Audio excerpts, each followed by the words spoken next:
Good evening, this is Worldview and I'm Yvonne Katsande. Tonight we analyse the just ended Davos World Economic Forum in Switzerland. Professor Klaus Schwab, who started the WEF, that is the World Economic Forum, and still runs the event, calls it a platform for collaborative thinking and searching for solutions, not for making decisions. Growing income inequality was one of the top 4 issues at this year's World Economic Forum meeting, ranking alongside European adoption of quantitative easing and geopolitical concerns. Let's listen to some of the discussions at the WEF.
Global economic recovery also lacks speed and momentum.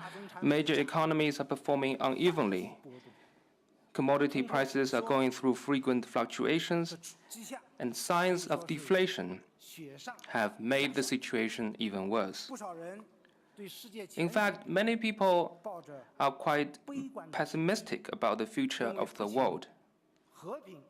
They believe that the guarantee of peace and tranquility. And joining me in studio this evening is Lawrence Karomba in the Department of International Relations at Monash University in South Africa. Good evening and welcome to the program. Hey, good evening. Good. We have been all following the Davos 2015. It has become an annual event, as we all know, where world leaders are coming together to discuss all the troubles in the world, from greenhouse gas emissions to economics and finance and the world politics at large. Now, what exactly is the role of the WEF and what purpose does it serve? Well, yeah, as you said, it's kind of this international summit that happens every year annually in Davos, Switzerland. It's basically this kind of meeting place where sort of the international political and business elite get to meet and rub shoulders with each other. You know, it's sort of business billionaires hanging out with politicians, talking about the state of the world, you know, making speeches and going to cocktail parties. And so it is true what they say, where they say the rich and the elite meet in Davos in one secluded place so that they can enjoy some quiet time and, of course, discuss a few things. Yeah, enjoy networking opportunities. It's a little, like I say, I mean, many people have criticized it and said that it's kind of a talk shop. You know, it's not really a place where a lot of sort of really substantive decision making gets taken. It's kind of where people get to meet up with each other, where you know, where people who are usually very hard to get hold of are all kind of clustered together in one spot at the same time. So if you go there, you can kind of meet up with all of them. Okay. All right. Now, Mark Carney, the governor of the Bank of England, has disclosed that rapid technological advancement is having a big impact on the way policymakers think about the economy, and he wants that regulators will have to get ready for an Uber-like situation in the financial services industry. What exactly did he mean by that? Well, I mean, he's basically referring to Uber, the car company, or the ride-sharing company. I don't know if you use them. I myself do. I quite like them. Yeah, I like using Uber. So honestly, when he talks about sort of the entrance of kind of disruptive Uber-like companies into the financial sector, I can't help but think that, to me anyway, in other ways, that sounds like quite a nice idea. The thing, what Uber has been able to do is they've essentially been able to use technology to break into markets that were hard to get into before. So previously, if you wanted to make a living driving people around in a city, you had to apply to become a taxi driver, and you had to receive, you had to apply for expensive permits and things, and that would allow you to pick up people hailing a cab on the street. Nowadays, you can just, someone just dials it in on a cell phone app, and you can pick them up. So I suppose the idea is that if we try to imagine what Uber-like startup companies in the financial sector would be, it would be the same basic principle, like using technology to sort of cut out middlemen that have previously been there. And to me, like I say, he said that in this kind of warning tone, like this could be a bad thing, we need to watch out. But I'm more optimistic. I like the idea of a future where we can use technology to cut out the middlemen in terms of banking transactions and things like even for example the stock market. Using technology to put buyers and sellers in contact with each other. Does that make it less expensive? Yeah, I mean, more right now manageable? there's this banking system that sits in the middle of the economy, and sort of they take a little bit of they extract a little bit of a toll of every transaction that happens. Every time someone buys or sells shares, or every time somebody wants to borrow or lend money, we have this, banking apparatus that, in the US they call Wall Street, and in the UK they call it the city. The point is you have this infrastructure of banks that's taking a little bit of the top with every transaction. That's not wrong, it's not evil. I mean, they're providing a valuable service, and that's the fee that they get paid. But it is interesting to think that maybe we could use technology to, like I say, facilitate direct connections between buyers and sellers, and maybe make finance a bit cheaper. A bit cheaper. That's right. Is there possibly a eurozone fallout? From what we have been seeing from the Greece side especially, do you think this is a possibility of a eurozone fallout?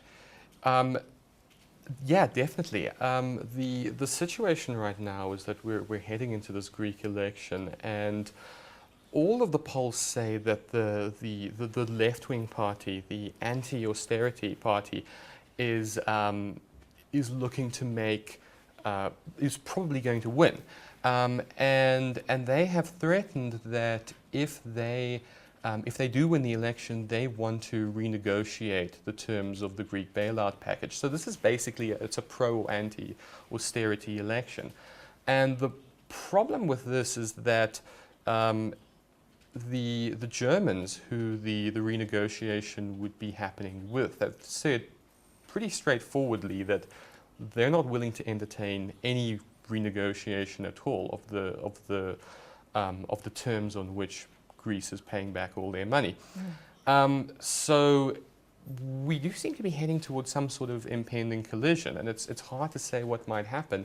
But did we not see something of a similar nature, a few years back when Greece also needed a bailout package and they were defaulting on paying back? Was it not more or less the same situation as we're seeing now?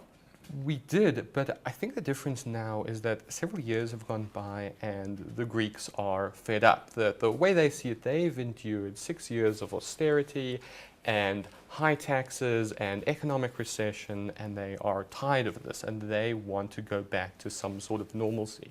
They see this as kind of like a yoke around the neck of their whole country. But then on the other side, from the perspective of the Germans in particular, the way they see it is, if they allow the Greeks to renegotiate their the terms of their agreement, then all the other European countries that were also bailed out will come back and start wanting to renegotiate as well, and it could start this kind of cascading effect. So one possibility would be that Greece ends up exiting the euro, and that would... Is that a good thing? Is that a bad thing? In the long run, it might be eventually a good thing. Once the respective economies have had time to stabilize, I do think there's a strong case to be made that the Greek economy just makes more sense fundamentally outside of the eurozone than inside of it. But the problem with that is that the process of a country exiting, I mean, this has never happened before. There's always been this assumption that once you're in the eurozone, you can never leave. And the prospect of a country exiting the eurozone would be so incredibly destructive. We would probably be talking about possibly a complete collapse of that country's banking system as creditors try to pull their money out of the banks on a large scale in anticipation of a currency depreciation after the exit. That process, could be so destructive to, in the end, the entire world economy that it would be a bad thing, probably. Okay. Now, the Eurozone's economy, of course, like we've just said, is in such an awful shape for so long. Will the ECB's cash flow be sufficient enough to save the Europe slide as a whole? I'm, shall we say, cautiously optimistic here. I know there seems to be a lot of skepticism and cynicism amongst many observers, but I do think that at least many people seem to think that this is too little too late, or that it won't have the desired effect in terms of trying to push up the inflation rate, which is what the European Central Bank is ultimately trying to do. But on the flip side, at least we're sort of in the right direction here. The Europeans have been spending years with this economic stagnation because they've been pursuing these very austere, very tight, sort of German-style monetary policies. And what's happened at the same time is that countries like the United States and the United Kingdom have pursued policies that are traditionally considered kind of reckless and irresponsible, kind of creating money and pumping it into the economy. But what's happened in the meantime is that those economies have actually rebounded, and the economic growth in the US is really now what's driving the world economy forward. Whereas Europe just seems to be lagging behind. So at least Europe is in the right direction now, I think. Okay, now let's talk about the environment at this point in time. Despite overwhelming evidence from melting polar ice caps to rising sea levels and a whole lot more other things, many people still deny that climate change is actually happening. Some say that it does not even exist at all, because they say dating back to the years. They argue the fact that dating back to the years, they've seen more or less a similar thing. So why would it make such a huge difference now? Do we know all there is to know about global warming? Well, last year was in terms of global temperatures, it's basically the hottest year on record since we started measuring these temperatures back in, I believe, the 1950s. So the thing is, though, that while temperatures do increase on average, the effect is uneven. It's like the stock market. Like, the line goes up and down. You can identify the trend, but the individual effects aren't the same for everyone. So if you look at places like the East Coast, the eastern seaboard of the United States, for example, where interestingly enough, where the US government is based, they're experiencing some of the coldest temperatures on record. But overall, the evidence does seem to be pretty clear that the world is heating up. I myself am not a climate scientist, but I defer to those who are, because this consensus among people who have done the research and are in that field does seem to be really strong. So yeah, sure, we do. Is there more to learn about climate change? Yes, of course. We can always learn. There's always more details to be worked out. And we're dealing with a very complex system here. But there does seem to be a very strong scientific consensus that climate change, global warming, is a real thing. And it is a real problem. And it's coming there. Now, what is likely to happen in the future if we don't do anything to minimize the impact of global warming? So that's in some ways an incredibly difficult question to answer, because you're dealing with complex systems. You're dealing with, on the one hand, the climate, and on the other hand, the economy, and both of the world economy. Both of those things are really hard to predict individually. Trying to imagine how they might interact with each other in the future is very, very difficult. If you look at some of the more pessimistic estimates coming out of the IPCC, they say things like, IPCC rather, they say that we could experience up to, say, like a 5-degree increase in average global 5 degrees, temperatures. that's actually by- quite a That would be catastrophic. I mean, manage. the 5 degrees, if you go 5 degrees down in temperature, that's sort of the difference between where we are now and the last ice age.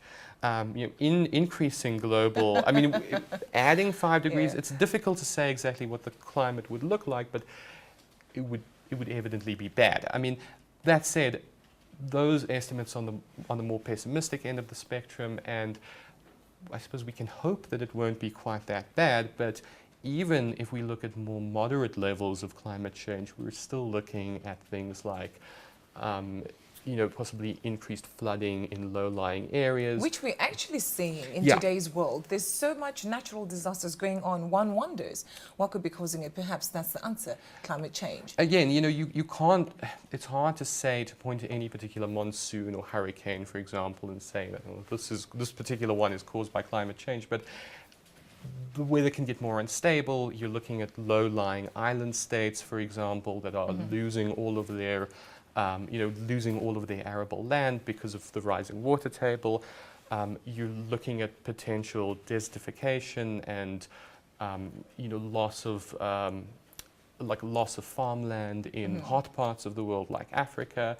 In other parts of the world, the consequences could actually be quite nice. I mean, countries like Russia and Canada, for example, Have a bit of warmth. they could end up benefiting. They could end up, gaining usable land as a result.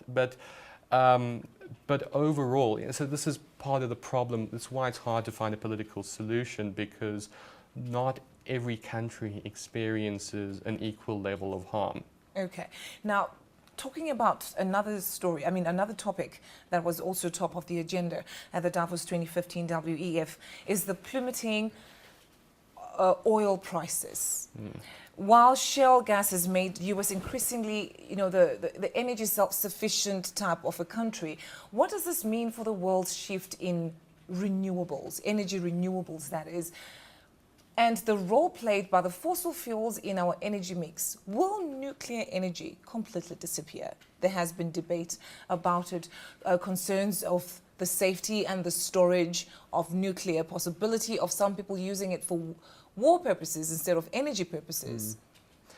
Okay, well, sort of to tackle those questions one at a time. I mean, how does the oil price, obviously the fact that the oil price is decreasing is going to make renewable energy less attractive. If the oil price stays this low for a long period of time, which is obviously, we don't know whether that will happen or not.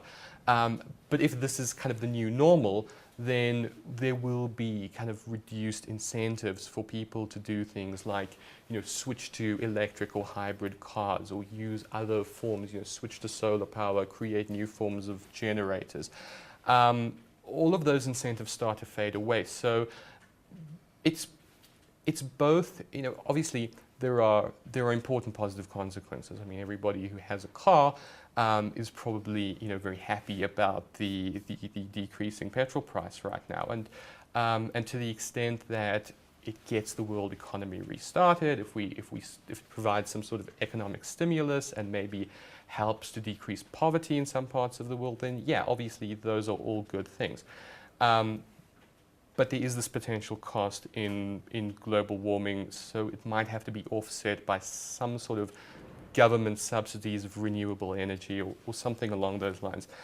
With respect to nuclear power, I personally quite like. I like the idea of nuclear power, and in my personal opinion, it should remain part of our overall energy strategy. The safety concerns, though. Well, a country like France, for example, supplies something like 75% of its entire national grid using nuclear power, and their safety record is virtually spotless. And what people forget a lot of the time is that, because the headlines are dominated by things like Fukushima, for example, yet people forget that other forms of power also have safety consequences as well. If you look at the newspapers in China, for example, there are routinely stories about mines collapsing, coal miners killed. I mean, it's a dirty, dangerous industry, and it's a it's a common place for people to die as a result of coal power. So other forms of energy have their costs as well, and at least nuclear power doesn't emit carbon emissions into the atmosphere. Okay, now because of time, I have to speed up things. Can we just take a look at a clip there with the Ukrainian President Petro Poroshenko raising concerns about the safety of Ukraine and the ongoing fight, the war, the unrest with the Russian rebels? Let's just have a look at that quickly.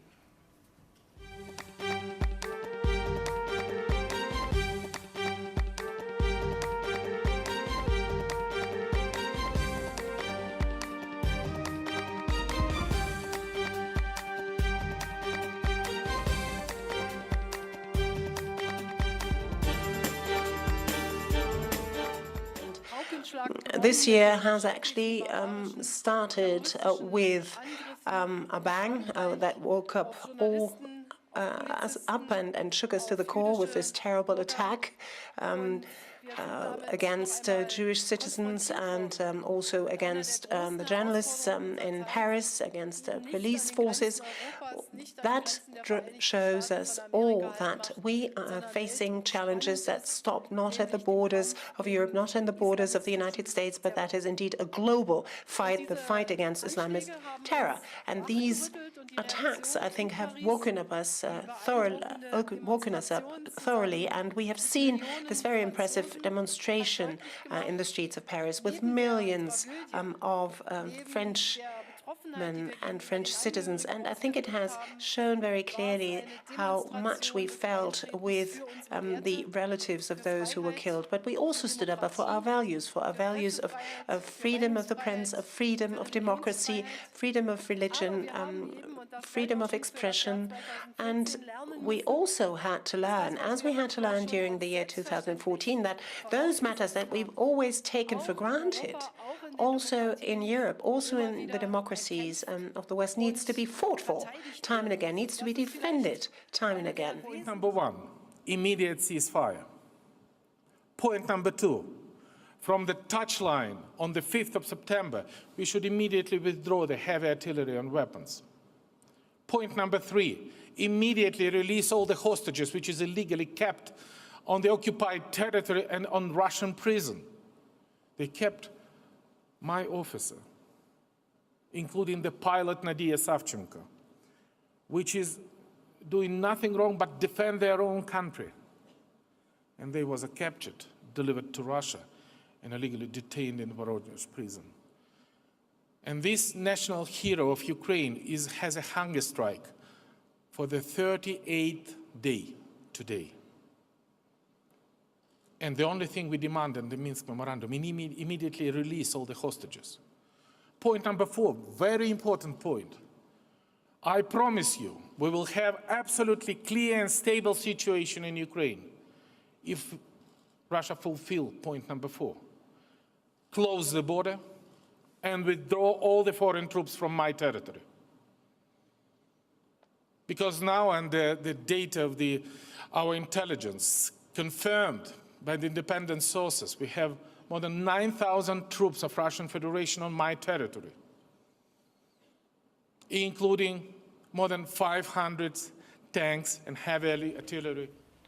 And that was President Petro Poroshenko there of Ukraine, complaining and actually sending out a plea to the world that the Russian rebels need to give it a rest because Ukraine has really suffered. But here is an interesting question, where some analysts have actually argued that the trouble is that the new Ukraine is well kept a secret, not only to the public or the world at large, but even to the Ukrainians themselves. Radical reforms are being hatched, but they haven't yet been implemented. What is your take on that?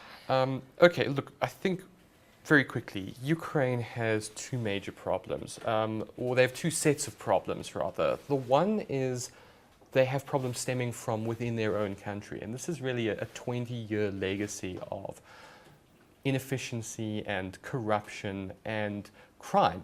The successive Ukrainian governments have stolen an enormous amount of money from their own people and really prevented the Ukrainian economy from modernizing. Now, it does seem as though the new president is a dedicated reformer, and the plans that he is attempting to push through are really good. And if he can have a free hand to actually implement those policies, then the country could have a good future. But of course, there is also the other problem, which is that Ukraine is essentially being destabilized from the outside by Russia, which is practicing really a combination, I would say, of economic warfare combined with the intervention of actual Russian troops in the eastern half of Ukraine, which has essentially divided the country, or it's divided those eastern provinces away and kind of disconnected them from government control. So, and they now seem to be advancing. I saw the most recent thing is that they've even captured the airport in Donetsk, and the separatists seem to be moving forward. So, so if they can somehow solve that political problem and then implement the reforms, then they might be okay. All right. Now, if Ukraine, obviously their nation looks troubled and bleak, their life in the eurozone really at this point in time, not looking so well, and nobody knows where they're actually heading. And if the loss of Ukraine to the eurozone is a negative impact, or perhaps even a positive impact, whichever case, will it allow Russia to divide and dominate? What is mostly likely to be the outcome of that result? It's okay, so Russia, so first of all, let me say that Russia's actions in terms of annexation of the Crimea and the presence of Russian troops in the rebellious provinces in Ukraine is really unacceptable. I mean, according to international law, they're doing a rap. Countries aren't supposed to just take over bits and pieces of other countries to enlarge their own territory anymore. You know, that's kind of the biggest prohibition that exists in international law. We're no longer supposed to do that. On the other hand, I do feel like, to some extent, Russia has some legitimate security concerns in the sense that they feel like since the end of the Cold War, there's been this slow but steady NATO expansion closer and closer towards their borders, and they feel like they're being encircled, and they don't want a kind of NATO military. I mean, if Ukraine were to join NATO, for example, it would create a Western military frontier really, really close to Moscow, which if you think of how many times Russia has been invaded throughout the centuries, it's kind of understandable why that would make them nervous. But so I think what needs to happen here is there has to be some sort of solution that will allow Ukraine to maintain their independence and their sovereignty, but while at the same time preserving, taking Russia's security fears into account. I would think a sort of neutrality, like if Ukraine could occupy the same position that Austria did during the Cold War, where both sides agreed to kind of allow it to do its own thing, integrate economically with the West, but at the same time, Russia would be assured that it wouldn't become like a military outpost of NATO. That might be a way to solve things. Okay, now just quickly, I think we have 30 seconds remaining. If Ukraine actually loses, and if Ukraine is taken out of the eurozone, okay, let me put it this way: if Ukraine is taken out of the eurozone, is that negative? Is that positive? What is the impact of that kind of a move? So you mean like if Ukraine switches more towards being economically integrated with Russia? It all depends on how much pressure essentially the West can put on Russia to accept Ukrainian sovereignty. So the Russian economy is really bad right now, which will it means that the West has some negotiating leverage, but hopefully that'll turn out okay in the end. All right, now we've completely, excuse me, run out of time, and we have to go. Our 30 minutes is up, but thank you very much for coming to the program and shedding some light on the Davos 2015 World Economic Forum, the just ended World Economic Forum in Switzerland. Thank you for watching, and until we meet again next week on Thursday, same time here in Johannesburg, live in our studio, it's good evening and goodbye.